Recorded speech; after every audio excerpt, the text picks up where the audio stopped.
Hi kids, it's your kooky Aunt Jasmine back to answer another question. So this is a great question, but it's also hard to explain. What I tell people is to follow their joy, which I know sounds very like woo-woo, new age BS, but just hold on, I'll explain. Just read what interests you, follow what interests you, go down the rabbit hole, see where it goes. There's a lot of rabbit holes when it comes to esotericism. Your path is your path, okay? No one else can lay it out for you, though others will try.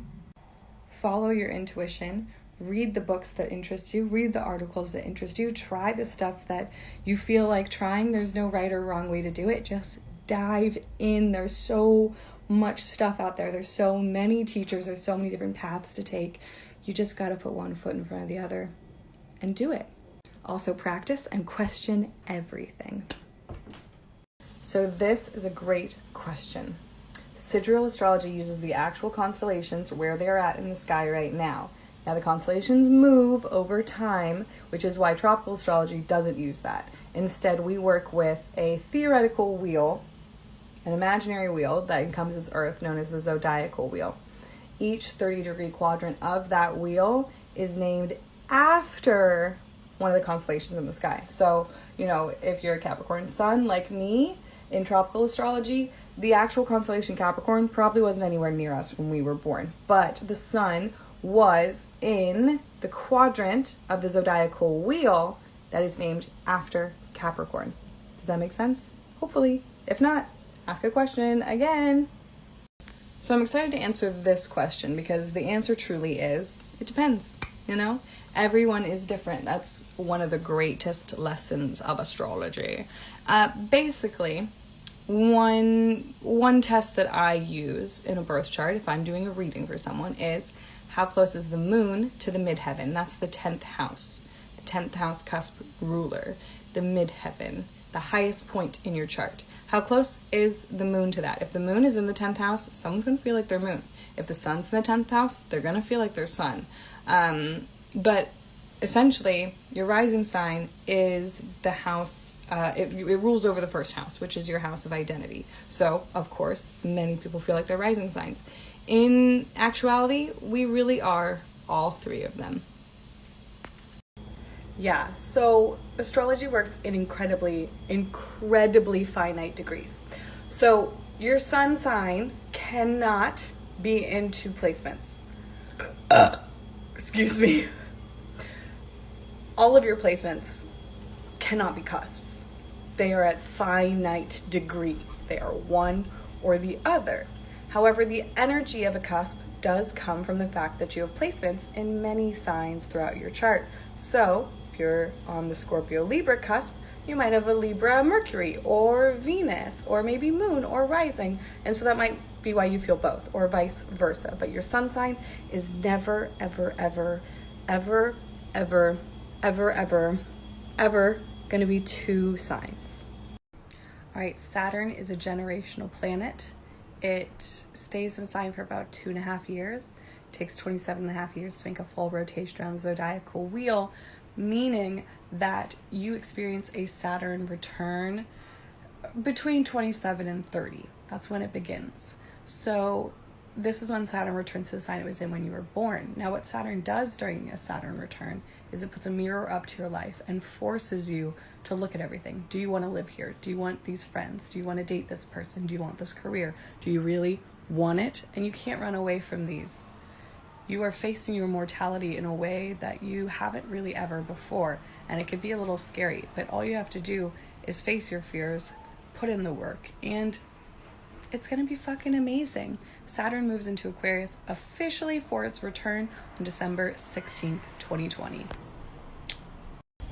Hi kids, it's me, your kooky Aunt Jasmine, and today I'm going to talk about 1 card and 3 card spreads. So the 1 card spread is basically just the daily draw, pulling 1 card a day. If you are a beginner or even an expert, this is a great way to make a connection with your deck, to get used to the imagery, and to incorporate it into your day-to-day life. Basically, you just pull a card at the start of your day and you keep it with you, either in your mind or physically with you, and see what lessons you learn about it. 2 card spreads don't really do much, but 3 card spreads can do a lot, and it's only 3 cards. You can do past, present, future, mind, body, soul. You can do me, them, us. You could just pull 3 cards and just let them speak to you on their own. But yeah, I would forgo 2 card spreads and go right to 3 card spreads, as well as doing daily draws if you want to get used to working with your deck and working with the cards and understanding their symbolism and strengthening your intuition. Great question, because I keep telling you guys to go to time passages for your astrology app. I will admit that it's a little dense, so if it's not your style, it's okay, but it's my favorite. And they will ask you to choose a house system because there's a lot of different house systems. Whole sign astrology, basically, how do I describe this? Okay, so it looks like this. You see how, oh, my finger is going missing, but you see how Leo is straddling that line? So it's in the 8th and 9th house, Leo, and then Virgo's in the 9th and 10th house. So Placidus looks like that, where it straddles a sign.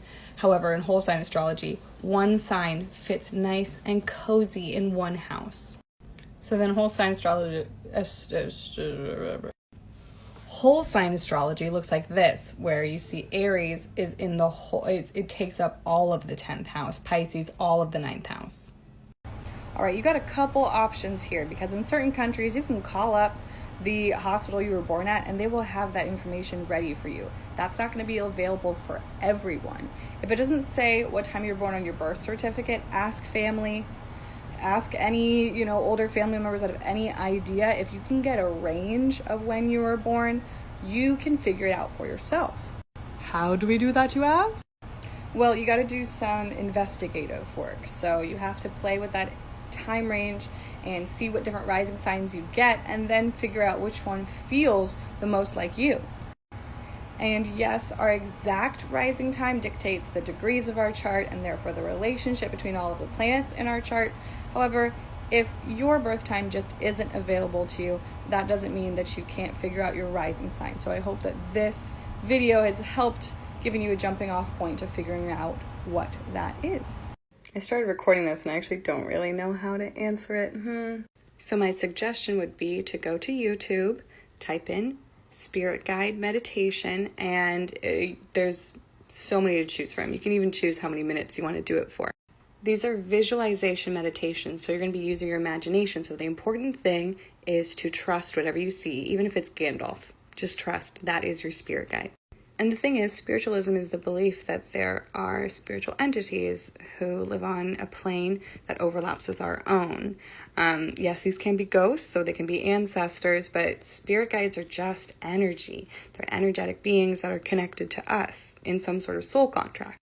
I believe we each have one main spirit guide, but quite a few on our team. And that's the thing about spiritualism. You get to decide what you believe in, what works for you. So really just come at it with curiosity, exploration, and research, and you'll figure it all out on your own. Okay, technically there's no such thing as an empty house, but I'm not actually going to explain that right now. I've explained it before, and I'm sure I will explain it again because I hear people say it all the time, and it's not true. However, if you have multiple houses with no placements in them, it does point to stuff. However, I think it's more important in my work personally to look at quadrants. So upper right, upper left, lower left. If there's no placements whatsoever in your 10th, 11th, 12th, then that says something about you. So if there's a whole area that is missing, look up what the different quadrants mean. Okay, they're personal, interpersonal, social, and cosmic. If I had to give them keywords, you might find different keywords from different people, but basically if there's a concentration of energy there, or if there's a lack of energy there with your placement specifically, then yes, it does mean something. So look up quadrants. That's my suggestion. Hi kids, it's your kooky astrology aunt. So this is a great question. The north node and south node is a bow and arrow. When you pull back, that's the south node. When you release and the arrow shoots forward, that is the north node. So your south node is where you need to grow from, and your north node is the forward momentum of your life. It's your story arc, if you will. You'll often hear the nodes described as being fated. They're fated things, F-A-T-E-D, which basically means that your fate is found in the north and south nodes. So when working with this information for yourself, you want to look at your south node as some negative qualities, if we're going to make it simple, some negative qualities that you need to learn from and grow out of in order to follow your fate, which is the North Node. That is the direction your life is heading. That is the goal. That is the story. That is what you're meant to do. I love interceptions. I think they're very interesting. I have Pisces and Virgo intercepted in my 1st and 7th houses, respectively.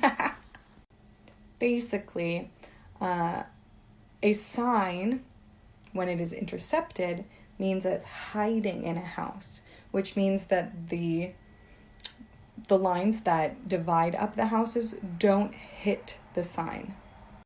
Okay, see this line right here? How it goes boop, boop, boop, and hits Aquarius. And then this sign, boop, boop, boop, boop, boop. You can't tell, but it hits Aries.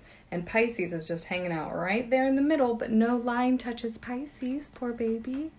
This means that Pisces is intercepted in my 1st house, which means it's a hidden part of my 1st house stuff, which is my personality, my sense of identity. It's hidden there. Our charts progress 1 degree every year, which means that eventually that intercepted part will come out. Hi kids, it's me, your kooky Aunt Jasmine, and I'm going to talk about tarot cards today. So rote memorization is not the key. Exploration is the key to understanding the cards. And that's because there is a certain amount of memorization that is key for most people in order to help them to ignite their intuition in a reading. Because intuition is the key to being a good tarot reader. So here are the 2 things that I think you should do. First and foremost, read as much literature as you can. Online, physical books. Everybody has different interpretations and they're going to hit you in different ways and inspire you in different ways. The other thing you should be doing is relating the tarot to your own life. Keep a journal. If you're a spiritual bitch, you need to be doing this anyway. Start with the cards that you do understand and have a good relationship with right now, even if there's only one of them, and write down what moment or time period in your life related to that card. Because that's probably why you have a relationship with the card, because you can relate it to your own life. The more you read, the more you play, the more you know.